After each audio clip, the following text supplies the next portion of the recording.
Salve galerinha, voltamos aqui para falar sobre as obrigações de você que trabalha em instituição financeira, da instituição financeira como um todo, em comunicar ao COAF as principais movimentações suspeitas aí para que o COAF investigue, e depois nós vamos falar sobre as novas regras aí e sobre os principais indícios de lavagem de dinheiro que você precisa saber aí para a sua prova. Quais são as obrigações então do banco relatar em caso de suspeita, certo? Primeiro de tudo, você precisa comunicar a instituição financeira, ela vai comunicar o COAF através do SIS-COAF. Guarde esse nomezinho porque costuma cair lá na sua prova. A comunicação ao COAF acontece através do SIS-COAF, que é o sistema de comunicação dos crimes de lavagem de dinheiro ou das suspeitas de lavagem de dinheiro aí por parte das instituições financeiras. Quem deve comunicar, certo? Lembrando, então, já começamos a falar sobre isso lá na aula anterior. Instituições financeiras de modo geral, empresas que comercializam joias, imóveis, bens de luxo, certo? Todas as empresas que comercializam aí, como eu falei, joias, imóveis ou bens de luxo de maneira geral, iates, carros de luxo, etc., eles têm que comunicar ao COAF algumas situações em suspeita de lavagem de dinheiro. Como que isso deve ser comunicado e o que isso deve ser comunicado? Primeiro de tudo, qualquer operação em espécie acima de R$50 mil obrigatoriamente tem que ser comunicada ao COAF. Você que trabalha em instituição financeira, o cliente chegou para sacar ou para pagar R$50 mil em espécie, essa operação deve ser comunicada ao COAF. Quem trabalha lá numa empresa que comercializa joias, por exemplo, a pessoa foi comprar uma joia acima de R$50 mil, obrigatoriamente precisa informar o COAF. Foi comprar um barco, um imóvel ou um carro, qualquer bem de luxo, por exemplo, tem que ser comunicado ao COAF obrigatoriamente as movimentações acima de R$50 mil. Antigamente, qualquer movimentação suspeita acima de 10 mil deveria ser comunicado se ela fosse feita em um único dia ou em diversos dias, mas isso mudou, as regras mudaram um pouquinho e agora toda movimentação em espécie acima de R$2 mil tem que ficar registradas, tem que registrar lá o CPF de quem fez o depósito. Chegou para fazer um depósito, por exemplo, na boca do caixa ali, o caixa vai perguntar e precisa registrar ali o CPF de quem está depositando e qual o motivo desse depósito, dessa transferência. Óbvio, se for uma transferência entre contas, isso é mais fácil, porque isso já fica registrado pelo sistema, mas movimentações em espécie a partir de R$2 mil, elas têm que ser registradas e esses registros aí têm que ficar guardados pela instituição financeira por pelo menos 5 anos, além obviamente aí dos dados das pessoas físicas que representam a pessoa jurídica. Então, sempre por trás de um CNPJ existe um ou mais CPFs que representam essa empresa e é importantíssimo e é cobrado da instituição financeira que tenha a documentação, que tenha os dados de quem administra, de quem está por trás desse CNPJ. Agora nós vamos falar um pouquinho então sobre os indícios de lavagem de dinheiro e sobre essas mudanças que vêm acontecendo, né? Alguns dos indícios mais comuns em relação à lavagem de dinheiro que sempre foram utilizados é o aumento da quantidade de depósito em conta. Você não tem uma movimentação muito grande, mas você começa a movimentar muito essa conta, vários depósitos. Pode ser um indício, não é necessariamente que isso aconteça. É necessário então ao gerente de conta saber o porquê, saber do que se tratam esses depósitos e, óbvio, percebendo alguma situação suspeita, ele vai comunicar ao COAF. Sempre essa comunicação é em até 24 horas, um dia útil, certo? Posterior a essa percepção de uma atividade suspeita. Trocar notas pequenas por notas de grande valor. Então imagina aí uma pessoa que toda semana vai lá e troca aí diversas notas menores por notas de volume grande. Isso pode ser um indício aí de lavagem de dinheiro, por talvez aí tráfico de drogas ou outras situações aí que são recebíveis aí em notas de valor menor. Movimentação grande de moeda estrangeira, a pessoa está sempre comprando, vendendo dólares e não é um padrão de ela viajar para fora do país. Isso pode ser um indício. Uma pessoa com várias contas, qual o motivo de essa pessoa ter várias contas? Isso pode ser um outro indício de lavagem de dinheiro.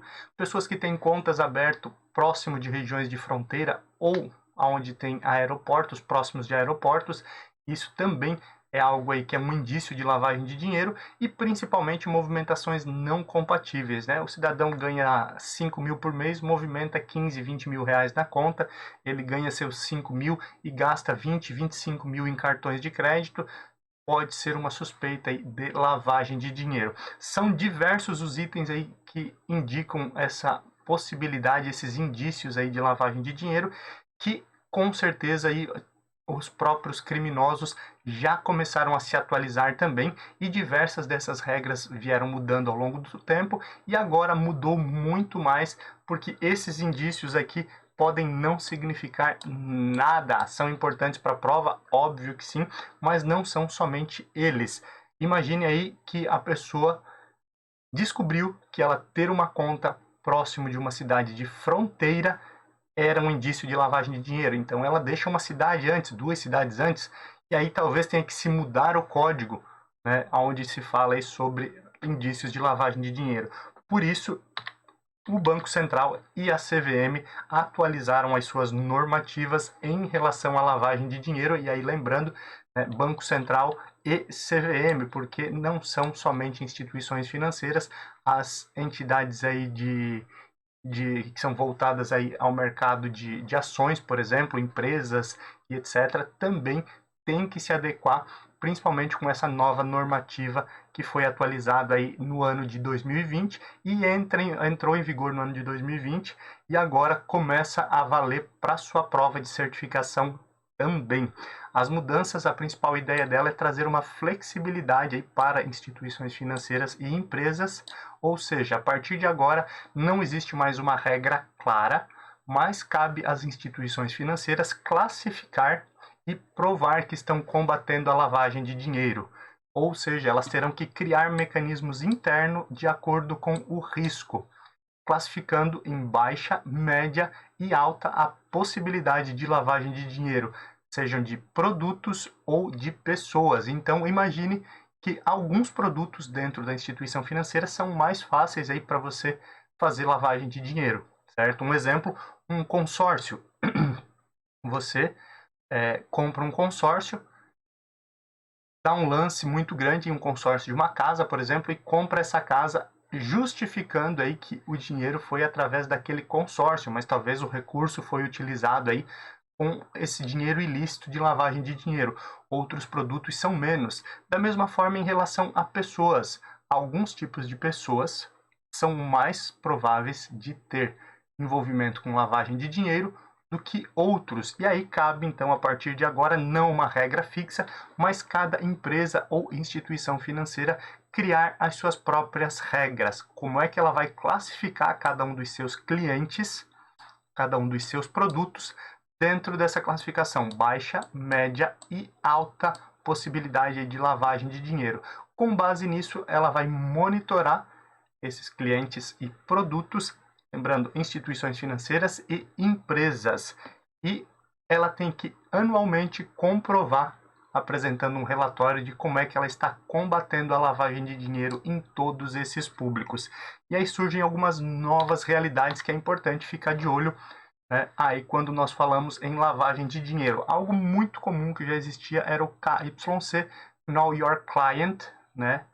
Conheça o seu cliente, ou conheça o seu cliente, KYC. Ele tinha justamente essa ideia, você saber quem é o seu cliente, onde ele trabalha, onde ele mora, qual a renda dele, certo? Algumas movimentações atípicas, entender se às vezes ele tem uma segunda renda ou não. E o KYC sempre foi cobrado em outras provas e sempre existiu aí dentro da lavagem de dinheiro. O que surge agora, além dessa divisão, onde cada cliente tem um tratamento diferenciado de acordo com o seu risco em relação à lavagem de dinheiro, existe também o KYE, Know Your Employed, conheça o seu empregado, evitando aí que também pessoas que atuam dentro de instituições financeiras cometam crimes de lavagem de dinheiro, porque pode aí o bandido colocar alguma pessoa aí para trabalhar lá dentro, fazer uma certificação, entrar dentro de uma instituição financeira e ele ser aí a pessoa que vai fechar o olho lá dentro para que não seja descoberta a lavagem de dinheiro. Pode ser que isso aconteça, então cabe agora às instituições financeiras, às empresas também, conhecerem o seu empregado, quem são, de onde vem, se tem outras rendas, tem um CNPJ, tem algum rendimento além daquele, analisando então as suas movimentações e, obviamente, definindo em alta, média e baixa essa possibilidade de lavagem de dinheiro por parte dos empregados. E, por fim, conheça o seu parceiro, know your partner, conheça o seu parceiro. As instituições financeiras, empresas também vão ter que classificar seus parceiros, seus prestadores de serviço e, obviamente, identificar aqueles que têm uma maior probabilidade ou não de estarem envolvidos ou de cometerem crimes de lavagem de dinheiro. E aí, alguns exemplos aqui, né, dentro do conheça o seu parceiro.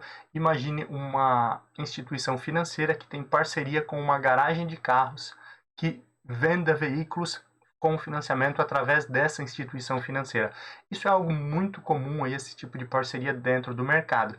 Mas, obviamente, um cliente desse, um parceiro desse, ele tem um risco muito maior de lavagem de dinheiro do que outros parceiros, outros clientes também da instituição financeira. Por isso que cada um terá um tratamento específico e agora existe um diretor, um departamento específico que deve ser incumbido desse tema lavagem de dinheiro dentro dessas novas regras. Então é importante você entender que a partir de agora não existe mais uma regra fixa, as regras foram flexibilizadas porque os criminosos também estão buscando novas alternativas.